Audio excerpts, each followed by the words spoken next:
ഓം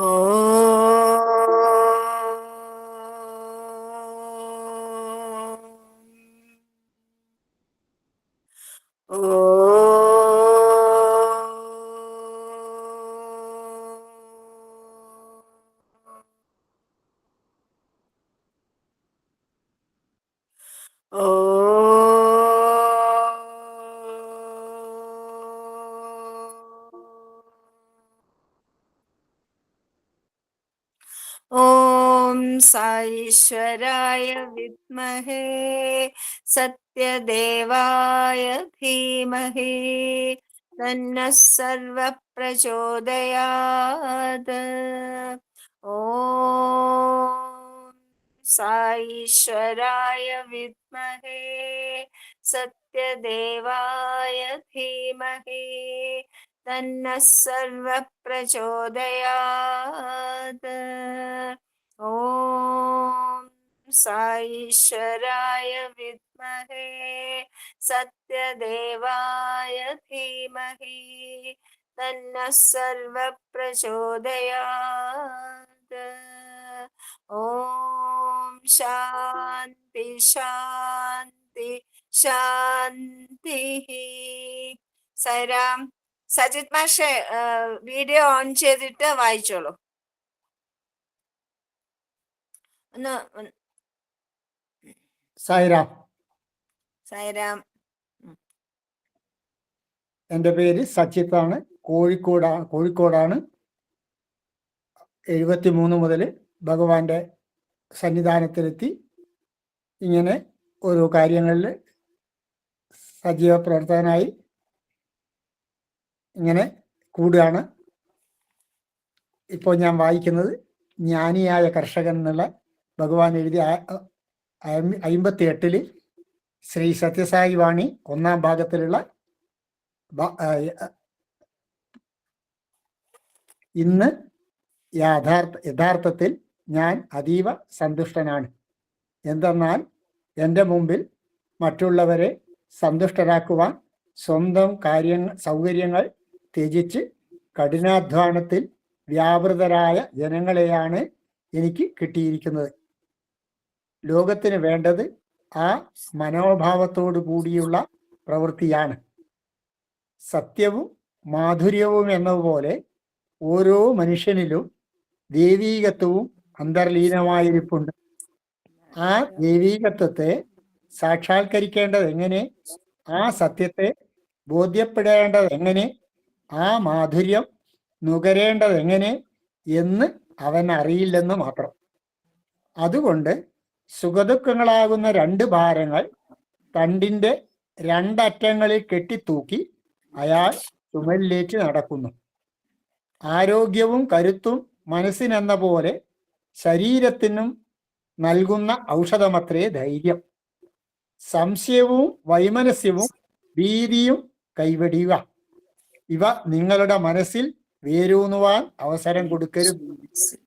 മനുഷ്യന് തന്നിലുള്ള ദൈവീകമായ കരുത്തുകൊണ്ട് എന്തും നേടാം. അവന് മാധവനായി തീരുകയും ചെയ്യാം. ഭയവും സംശയവും കൈവെടിയാൻ ഭഗവൻ നാമം എപ്പോഴും നിങ്ങളെ സഹായിക്കുവാൻ നാവിലും മനസ്സിലും സൂക്ഷിക്കുക. നാമം ഉരുവിടുമ്പോൾ അവിടുത്തെ അനന്തമായ രൂപങ്ങളിലും സീമയറ്റ മഹിമയിലും മുഴുകുക. അവിടുത്തോട് ബന്ധപ്പെടുത്തുക. അപ്പോൾ ഇക്കാണുന്ന ക്ഷണിക വസ്തുക്കളോടുള്ള നിങ്ങളുടെ ബന്ധങ്ങൾ അഴിഞ്ഞു വീഴും. അഥവാ സാപേക്ഷമായ യാഥാർത്ഥ്യമേ ഉള്ളുവെന്ന ഉചിതമായ മാനദണ്ഡത്തിലെങ്കിലും അവയെ കാണുവാൻ തുടങ്ങുക. അതിനിസ്സാരമായ അഹംഭാവം അമിതമായ പ്രാധാന്യം കൈക്കൊള്ളുമ്പോൾ അത് എല്ലാ വിഷമങ്ങൾക്കും കാരണമാകുന്നു. അതാണ് എല്ലാ തീവ്രമായ പീഡനങ്ങൾക്കും മൂലം. നിങ്ങളുടെ ഹൃദയത്തിൽ ആത്മാരാമനുണ്ട്, ശാശ്വതാനന്ദം ചൊരിയുന്ന രാമൻ. അതുകൊണ്ട് ഹൃദയകമലം വിരിയിക്കുന്ന സൂര്യനായ രാമനാമ മുരുവിടുക.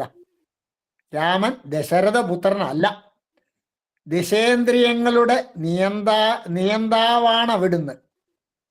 രാമനാമം ഉരുവിടൽ ശ്വാസോച്ഛ്വാസം പോലെ അനുസ്യൂതവും അവശ്യമായും സ്വാഭാവികമായി തീരണം. രാമനാമത്തിൽ നാരായണ മന്ത്രത്തിൽ എന്ന പോലെ ശിവമന്ത്രത്തിലെയും ബീജാക്ഷരമുണ്ട്. രണ്ടിലെയും രണ്ടാമക്ഷരം കൊണ്ടുണ്ടാക്കിയതാണ് നാരായണായ നമഃശിവായ. അതുകൊണ്ട് ഈ നാമം എല്ലാ വിഭാഗക്കാർക്കും സ്വീകാര്യമാണ്. അത് നിങ്ങൾക്ക് കരുത്തേകി ആത്മീയ ബന്ധത്തിന് നിങ്ങൾക്ക് ആവശ്യമായതെല്ലാം അരുളുന്നു. മനസ്സിനെ ക്ഷുബ്ധമാക്കുന്ന വാസനകളെ രൂപാന്തരപ്പെടുത്തിയാലേ യഥാർത്ഥമായ ആനന്ദം നേടാവൂ. അത് സമ്പത്തിൽ കാണില്ല. ധനികൻ സന്തുഷ്ടനാണെന്ന് നിങ്ങൾ കരുതുന്നു. എന്നോട് ചോദിക്കൂ, അവർ ദുഃഖസമ്പൂർണരാണെന്ന് ഞാൻ നിങ്ങളെ വെളിപ്പെടുത്തി തരാം. എന്തെന്നാൽ അവർ ആശ്വാസത്തിന് വേണ്ടി ധാരാളമായി എൻ്റെ അരികിൽ വരുന്നു. അവർക്ക് ശാന്തിയേകില്ല. പാണ്ഡിത്യമോ തപസ്സോ മതാനുഷ്ഠാനമോ ആയാലും തദൈവ.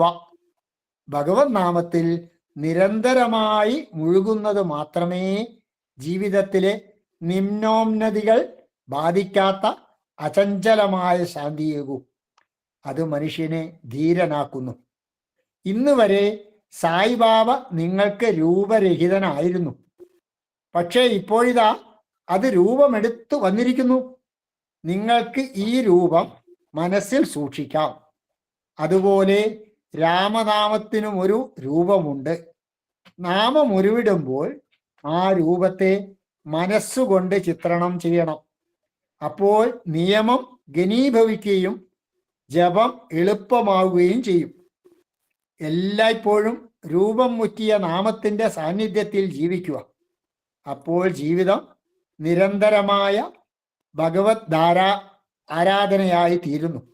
നിങ്ങൾ ചെയ്യുന്ന സേവനത്തിൻ്റെ ഭാരത്താൽ നിങ്ങൾ കുനിയുന്നു. പ്രാർത്ഥനാപൂർവം കൈകൾ പൊക്കി എല്ലാ ജനങ്ങളെയും ഊട്ടുന്നതിന് പൊടിയും ചളിയും ജീവദായകമായ ധാന്യമാക്കി നിങ്ങൾ രാപ്പകൽ കഠിനാധ്വാനം ചെയ്യുന്നു. ഈ അധ്വാനം ധന്യമാണ്. നിങ്ങളുടെ ശ്രമഫലങ്ങൾ പരിശുദ്ധവുമാണ്. സദ്ഗുണങ്ങൾ വിളയിച്ച് എന്തുകൊണ്ട് ഈ പരിശ്രമങ്ങളെ കൂടുതൽ ബലവത്താക്കിക്കൂടാ? അതാണ് പ്രഭുവെ സന്തോഷിപ്പിക്കുന്നതും ലോകത്തെ നിലനിർത്തുന്നതുമായ യഥാർത്ഥ വിളവെടുപ്പ്. ഒന്നല്ലെങ്കിൽ മറ്റൊന്നായി വേവലാതിയും ദുഃഖവും എല്ലായ്പ്പോഴും ഉണ്ട്. ഭൂതഭാവി വർത്തമാനകാലങ്ങളിലും ജാഗ്രത സ്വപ്ന സുഷുപ്തികളിലും. പക്ഷേ പ്രഭുവിൽ വിശ്വാസം അർപ്പിച്ച് അവിടത്തേക്കുള്ള സമർപ്പണ ഭാവത്തോടെ ജോലി ചെയ്യൂ. അവയെല്ലാം അപ്രത്യക്ഷമാകും. ഒരു നാൾ നാരദൻ വിഷ്ണുവിൻ്റെ മുമ്പാകെ തന്നെ കവച്ചു വെക്കുന്ന ഒരു ഭക്തനും ഇല്ലെന്ന് വമ്പു പറഞ്ഞു. പക്ഷേ ഭക്തനുണ്ടായിരിക്കേണ്ട ഒന്നാമത്തെ ഗുണത്തിന് അഹങ്കാര വിമുക്തിക്ക് പോലും എതിരായിരുന്നു ഈ വമ്പു പറയും. അതുകൊണ്ട് ചെറിയൊരു പാടത്ത് കൃഷി ചെയ്യുന്ന ഒരു കൃഷിക്കാരനെ ഉയർന്ന ഭക്തനായി വിഷ്ണു പറയുകയും അയാളെ ചെന്ന് കണ്ട് അയാളിൽ നിന്ന് ഭക്തിമാർഗം എന്തെന്ന് പഠിക്കണമെന്ന് നാരദനോട് നിർദ്ദേശിക്കുകയും ചെയ്തു. നാരദന് വല്ലാതെ അഭിമാനക്ഷതം തോന്നി.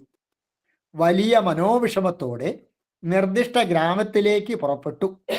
പാടത്തും തൊഴുത്തിലും വീട്ടിലുമായി തികച്ചും പ്രവൃത്തിയിൽ മുഴുകിക്കൊണ്ടാണ് ആ കൃഷിക്കാരനെ നാരദൻ കണ്ടത്. അയാൾ പ്രഭുവിൻ്റെ നാമം ദിവസത്തിൽ 3 പ്രാവശ്യം, അതായത് ഉണർന്നെഴുന്നേൽക്കുമ്പോൾ ഒരിക്കൽ, ഉച്ചയ്ക്ക് ഭക്ഷണം കഴിക്കുന്നതിന് മുമ്പ് ഒരിക്കൽ, അവസാനമായി രാത്രിയിൽ കിടക്കുമ്പോഴുമല്ലാതെ ഉരുവിട്ടതായി നന്നേ ശ്രദ്ധിച്ചിട്ടും നാരദന് കേൾക്കാൻ കഴിഞ്ഞില്ല. എത്രയും നിസ്സാരനായ ഈ ഭക്തന്റെ മാതൃകയേക്കാൾ താഴെയാണ് തന്നെ കൽപ്പിച്ചതെന്ന് ആലോചിച്ച് നാരദൻ സ്വാഭാവികമായും ക്രുദ്ധനായി. താനാകട്ടെ എല്ലായ്പ്പോഴും പ്രഭുവിൻ്റെ മഹിമകൾ കീർത്തിച്ചുകൊണ്ട് നാമസങ്കീർത്തന സന്ദേശം പരത്തിക്കൊണ്ട് കഴിയുന്നവൻ. അതേസമയം ഇതാ പ്രഭുവെ വെറും 3 മാത്രം സ്മരിക്കുന്ന ഒരു കൃഷിക്കാരൻ. വിഷ്ണു അയാളെയാണ് തന്നേക്കാൾ ഉത്തമനായി വിധിച്ചത്. നാരദൻ കോപതാപങ്ങൾ ജ്വലിക്കുന്ന മുഖവുമായി വൈകുണ്ഠത്തിലേക്ക് കുതിച്ചു. പക്ഷേ വിഷ്ണു അദ്ദേഹത്തിന്റെ അവസ്ഥ കണ്ട് ഒന്ന് ചിരിക്കുക മാത്രം ചെയ്തു. അവിടുന്ന് അദ്ദേഹത്തിന് നിറയെ വെള്ളമുള്ള ഒരു കുടം നൽകി. ഒരു തുള്ളി വെള്ളം പോലും വീഴ്ത്താതെ അത് തലയിലേക്ക് കുറച്ചു നേരം ചുറ്റാൻ ആവശ്യപ്പെട്ടു. നാരദൻ അപ്രകാരം ചെയ്തു. പക്ഷേ പ്രഭുവിന്റെ നാമം എപ്പോഴെല്ലാം ഓർത്തു എന്ന് ചോദിച്ചപ്പോൾ കുടമിളകി വെള്ളം തുളുമ്പിപ്പോകാതെ നടക്കാനുള്ള ഉത്കണ്ഠയിൽ നാമം ഞാൻ പൂർണ്ണമായും വിസ്മരിച്ചുവെന്ന് അദ്ദേഹം സമ്മതിച്ചു. അപ്പോൾ വിഷ്ണു ആ കൃഷിക്കാരന് ഈ കുടത്തിലെ വെള്ളത്തേക്കാൾ എത്രയോ വിലപ്പെട്ടതും ക്ഷണം തുളുമ്പുന്നതുമായ ഭാരം ചുമക്കുകയായതുകൊണ്ട് അതിൽ ഒരെണ്ണത്തിനും ഹാനി സംഭവിക്കരുതെന്ന ശ്രദ്ധയോടെ പ്രവർത്തിക്കുമ്പോഴും ദിവസത്തിൽ 3 ഉരുവെങ്കിലും പ്രഭുവിന്റെ നാമം സ്മരിക്കാൻ കഴിഞ്ഞതിൽ അയാളെ നിശ്ചയമായും അഭിനന്ദിക്കുകയാണ് വേണ്ടതെന്ന് അരുളി ചെയ്തു. അതുകൊണ്ട് നിങ്ങൾ നന്ദിയോടെ പ്രഭുവിനെ ചുരുങ്ങിയത് 3 ഉരു അഥവാ 2 നേരമെങ്കിലും സ്മരിക്കുമെങ്കിൽ അത് വമ്പിച്ച നേട്ടമാണ്. അത് നിങ്ങൾക്ക് മഹത്തായ ശാന്തിയേകും. നിങ്ങളുടെ ലൗകിക കർത്തവ്യങ്ങൾ കൈവടിയരുത്. പക്ഷേ ചുണ്ടിൽ ഭഗവത് നാമത്തോടുകൂടി ഭഗവത് അനുഗ്രഹം നിങ്ങളുടെ തലയ്ക്ക് മീതെ ഉണ്ടാവാൻ പ്രാർത്ഥിച്ചുകൊണ്ട് അതെല്ലാം ചെയ്യുക. മറ്റുള്ളവരുടെയോ അയൽക്കാരുടെയോ കാര്യങ്ങളിൽ നിങ്ങൾ അതിൽ കുടുങ്ങി വിമോചിതനാകാത്ത നിലയിൽ ചെന്ന് ഇടപെടേണ്ട. നിങ്ങളുടെ മുമ്പാകെ ഭൂമിയിലും ആകാശത്തും വ്യാപിച്ചു കിടക്കുന്ന പ്രകൃതി സൗന്ദര്യത്തെ, നിങ്ങൾ ഉയർത്തിയ വിശാലമായ പച്ച പിടിച്ച വയലുകൾ, സംതൃപ്തിയും ആനന്ദവും പ്രസരിപ്പിക്കുന്ന ശീതളമാരുതൻ, വർണ്ണവൈചിത്യമാർന്ന മേഘാവലികൾ, നിരന്തരമായി നീങ്ങിക്കൊണ്ടിരിക്കുന്ന ദൃശ്യം, പക്ഷികളുടെ കളഗാനം എന്നിവയെ ധ്യാനിച്ച് നിങ്ങളുടെ സമയം ചെലവഴിക്കുക.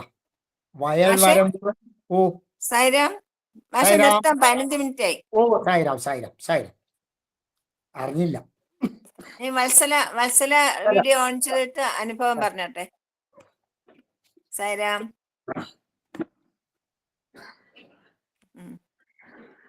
സായിരാം.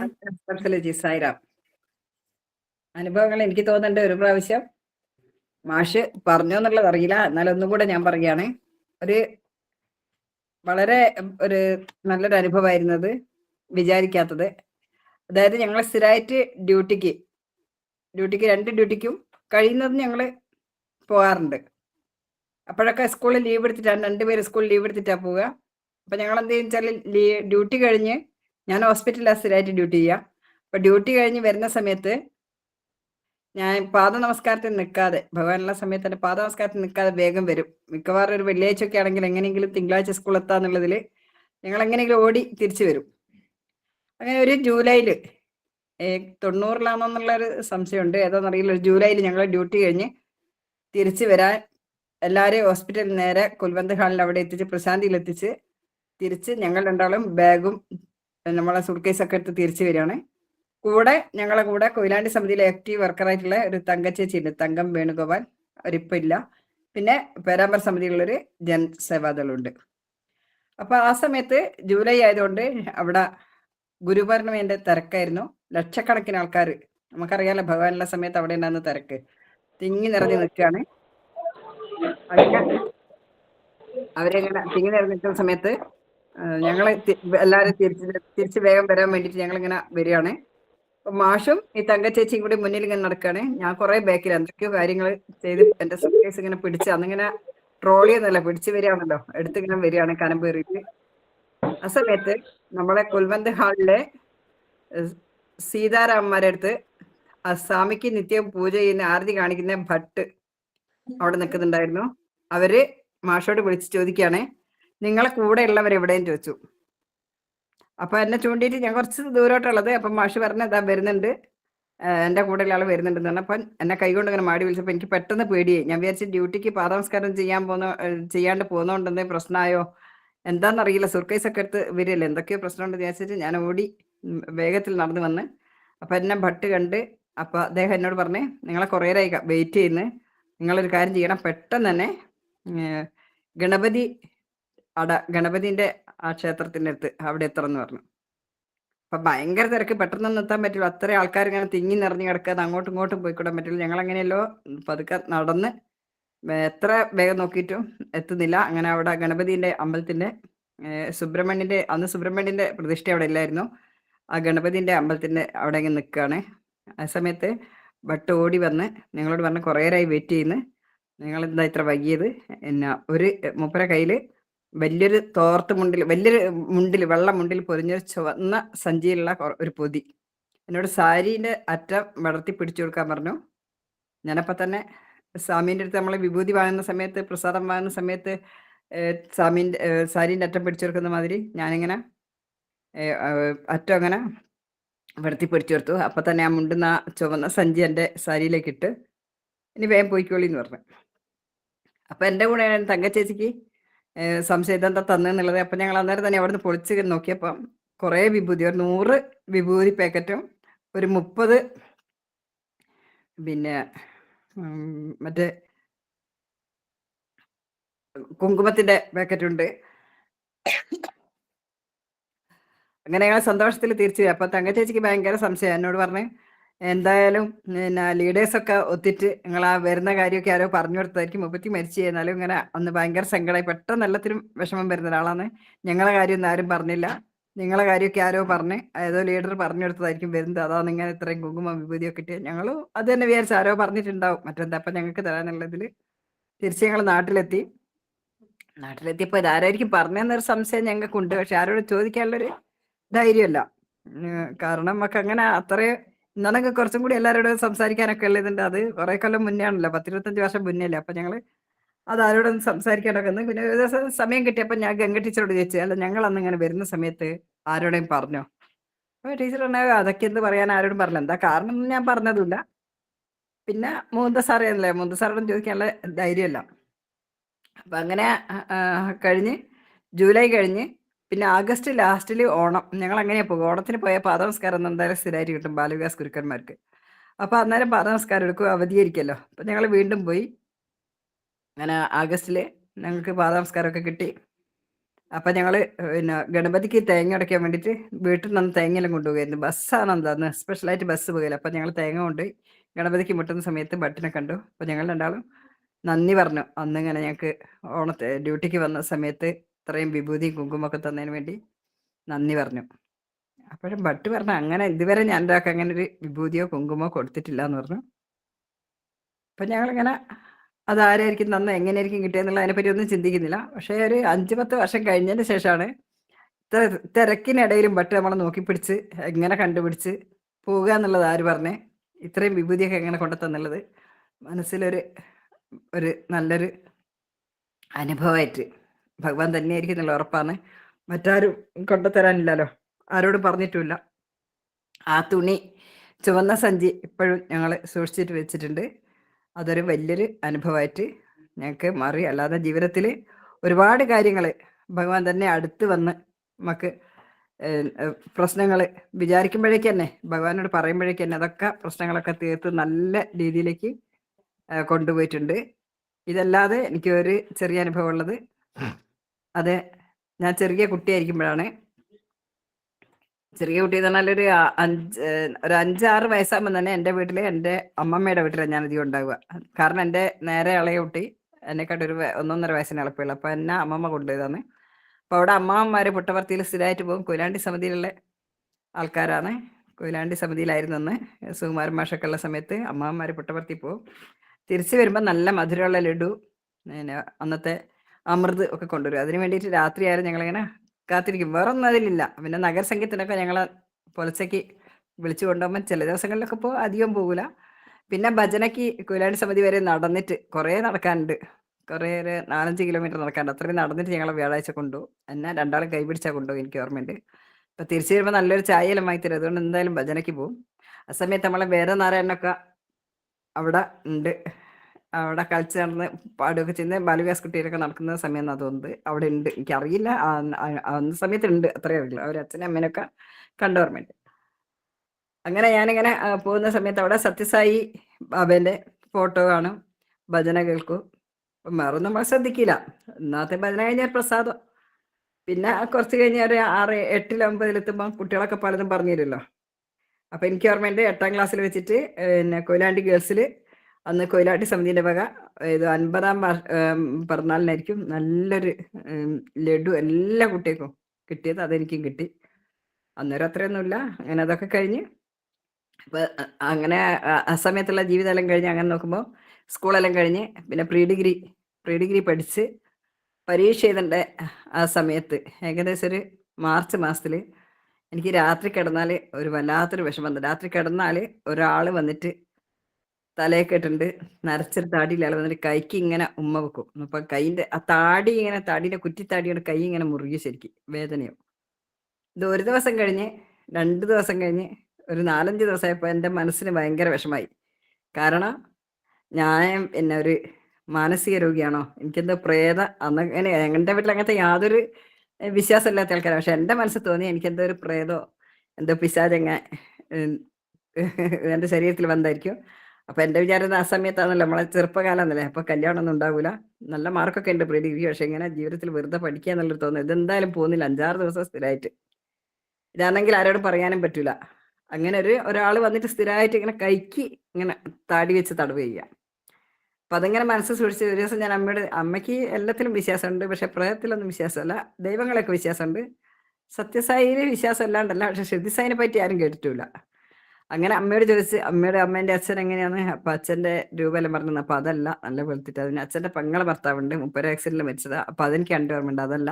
അപ്പോൾ അവിടെയുള്ള കുറേ മരിച്ച ആൾക്കാരൊക്കെ ഫോട്ടോകളും ഫോട്ടോ ഇല്ലാത്തതൊക്കെ തിരഞ്ഞു പിടിച്ചു തരാം. അങ്ങനെ ഒരാളില്ല. എന്തായാലും അതവിടെ വിട്ട് അത് കഴിഞ്ഞ് ട്രെയിനിങ് എല്ലാം കഴിഞ്ഞ് സ്കൂളിൽ ചേർന്ന് കല്യാണം എല്ലാം കഴിഞ്ഞ് വന്നത് വെറും സായിയുമായി മാത്രമുള്ളൊരു വീട്ടിലേക്കാണ്. അപ്പം അത് അന്ന് 2 ദിവസം കഴിഞ്ഞപ്പോൾ ഇവിടെ സമിതിയിൽ ഒരു ആക്റ്റീവ് വർക്കായിട്ടൊരു ഗോപാലൻ നായരുണ്ട്, പ്രായമുള്ള ആളാണ് അദ്ദേഹം. അധികം ആൾക്കാർക്ക് അറിയായിരിക്കും, പുട്ടപർത്തി തന്നെയായിരിക്കും ഉണ്ടാകുക. അങ്ങനെ മൂപ്പര് വരുന്ന സമയത്ത് നല്ലൊരു ചെറിയ പൊതി എൻ്റെ കയ്യിൽ. എന്നോട് പറഞ്ഞ ഇതിന് 30 രൂപയാണ്, ഞാൻ അവിടെ വെച്ചോ, ഞാൻ സ്ഥിരം വായിച്ചോ, 30 രൂപ മാഷോട് വാങ്ങി തരണം. ഞാൻ അതേപോലെ തന്നെ പൊതി അവിടെ വെച്ച് അയച്ചു നോക്കിയൊന്നുമില്ല. 30 രൂപ പോകുന്ന സമയത്ത് മാഷ് കൊടുക്കുക. എന്തായാലും കറക്റ്റായിട്ട് പൈസ വേണമെന്ന് പറഞ്ഞു. ആ പൈസയും കൊടുത്ത് അത് കഴിഞ്ഞ് 2 ദിവസം കഴിഞ്ഞ് ഒരു വ്യാഴാഴ്ച എന്തോ സമിതി പോയി വന്നേരം ഞാൻ ഈ പൊതി എന്താണെന്ന് അയച്ചു നോക്കിയപ്പോൾ ഞാൻ ശരിക്കും ഞെട്ടിപ്പോയി. മഞ്ഞ ഡ്രസ്സൊക്കെ ഇട്ട് തലയെക്കെട്ടൊക്കെ കെട്ടി ഞാൻ ആ സ്വപ്നത്തിൽ കണ്ട ആള്. ഞാനത് അതും ആരോടും പറഞ്ഞിട്ടില്ല. ഈ അടുത്ത കാലത്തങ്ങനെ ഞാൻ ഒരാളോടങ്ങാൻ പറഞ്ഞു. ഞാൻ ജീവിതത്തിൽ ആരോടും പറഞ്ഞിട്ടില്ല. എൻ്റെ അമ്മയും ഞാനും എൻ്റെ മാഷും മാത്രമേ അറിയൂ. ഇപ്പോഴും ഞാൻ ആ കഥ പറയുന്നത്. അതൊരു ഭയങ്കരമായിട്ടുള്ള ഒരു അനുഭവമായിട്ട് എനിക്ക് തോന്നി. ഞാൻ അത് കഴിഞ്ഞ് എനിക്ക് ഷിർദി പോകാനും ഷിർദി സായി സച്ചരിതം ബൈ ഹാർട്ട് പോലെ വായിക്കാനും ഇപ്പം എനിക്കാവുന്നില്ല. അന്നേരമൊക്കെ സാധിച്ച് 11, 12, 11, 15 ഒക്കെ ഞാൻ നോക്കാണ്ട് തന്നെ വായിക്കുമായിരുന്നു. ഇപ്പോഴും വായിക്കും.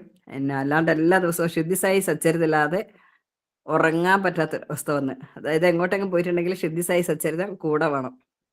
അപ്പം ഞാൻ തന്നെ അത് മാറ്റി പതുക്കെ റൂമിൻ്റെ അപ്പുറത്ത് വെച്ച് ബെഡ് നിർത്ത് വേറെ വെച്ച് ടേബിളിൽ നിർത്ത് വേറെ റൂമിൽ വെച്ച് പിന്നെ വായിക്കാണ്ട് നിന്ന് ഇപ്പം അത്യാവശ്യം മാത്രമേ വായിക്കുന്നുള്ളൂ.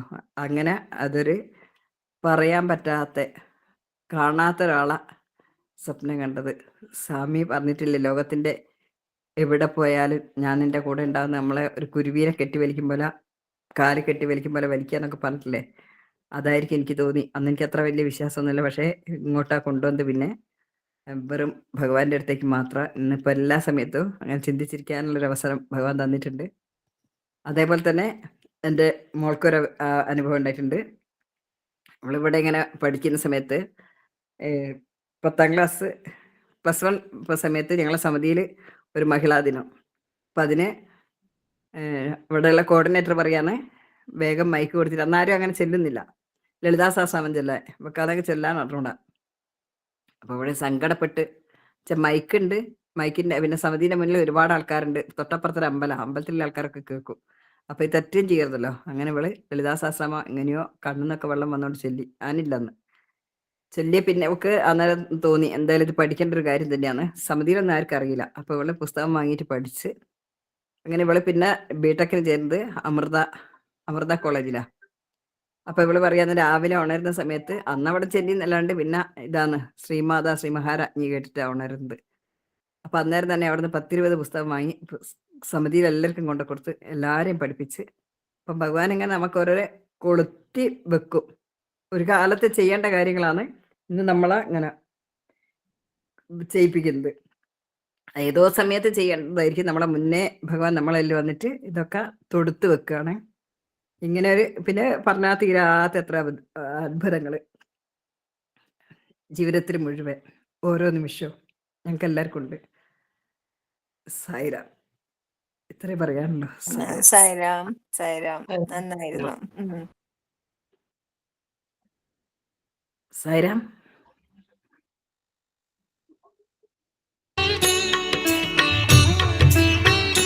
శరజనులు వస్తున్నాయి. ఇది ఈ കഴിക്കാം. శరజనుల లోపల కొంతమంది వారి వారి తల్లిదండ్రులకు దగ్గరికి వారి వారి బంధువుల దగ్గరికి పోవలసి వస్తుంది. పోవటంలో తప్పు లేదు, పోవచ్చు.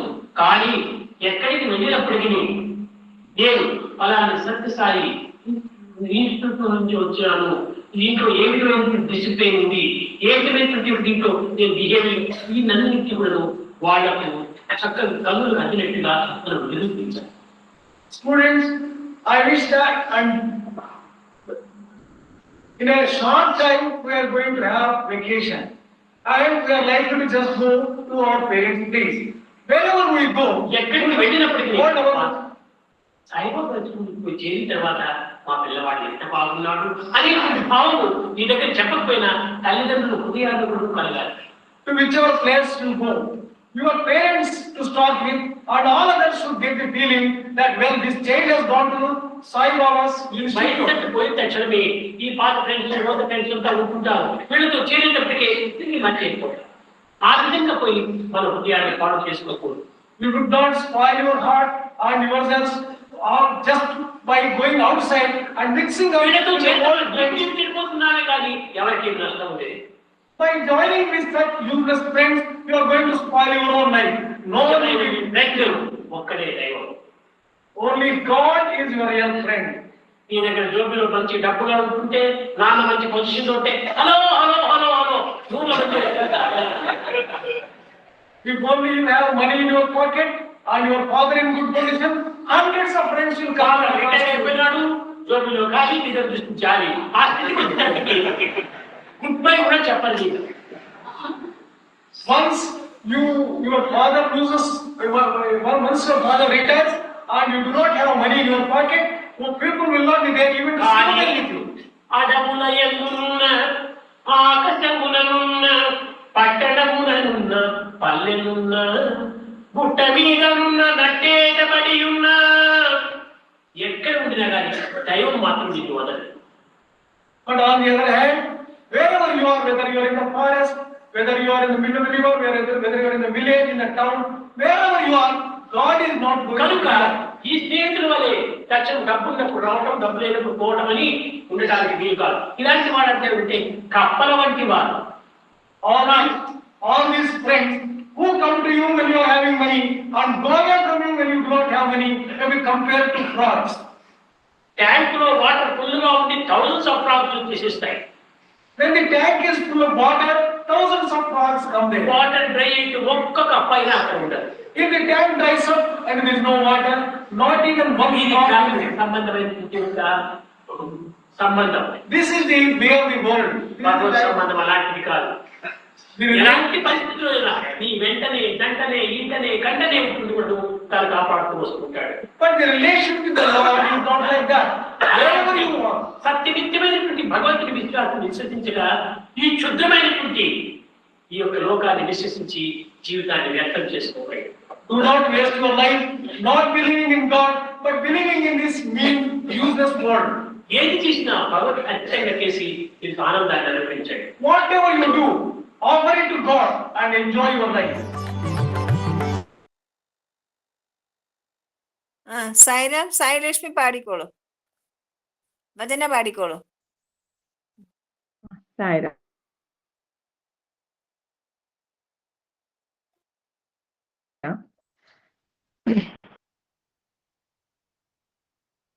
ഗോവിന്ദ നാരായണ മാധവ കേശവ ഹരിനാരായണ മാധവ കേശവ ഹരിനാരായണ കൃഷ്ണ രാമ ഗോവിന്ദ നാരായണ ശ്രീ വേണുഗോപാല കൃഷ്ണ ശ്രീ വേണുഗോപാല കൃഷ്ണ മാധവ മധുസൂദന ഹരിനാരായണ മാധവ മധുസൂദന ഹരിനാരായണ കൃഷ്ണ രാമ ഗോവിന്ദ നാരായണ മാധവ കേശവ ഹരിനാരായണ കൃഷ്ണ രാമ ഗോവിന്ദ നാരായണ ശ്രീ വേണുഗോപാല കൃഷ്ണ ശ്രീ വേണുഗോപാല കൃഷ്ണ മാധവ മധുസൂദന ഹരിനാരായണ മാധവ മധുസൂദന ഹരിനാരായണ.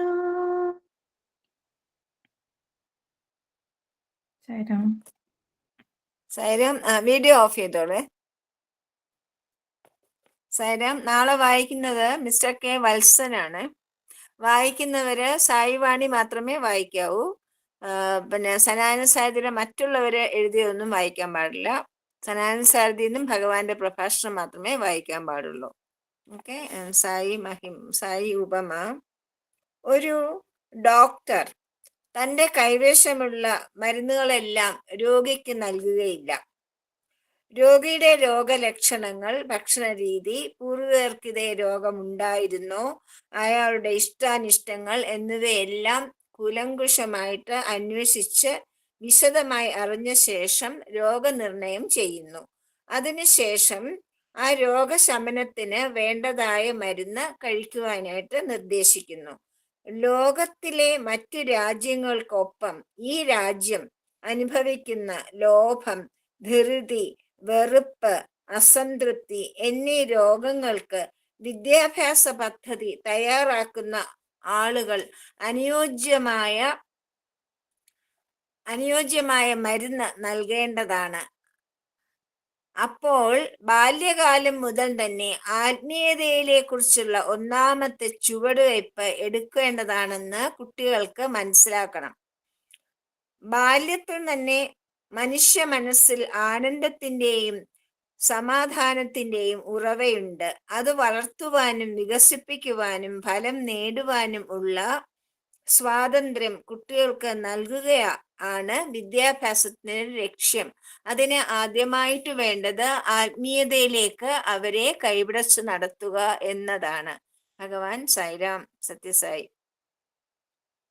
സമസ്തലോകാ സുഖിനോ ഭവന്തു സമസ്തലോകാ സുഖിനോ ഭവന്തു സമസ്തലോകാ സുഖിനോ ഭവന്തു. ഓം ശാന്തി ശാന്തി ശാന്തി.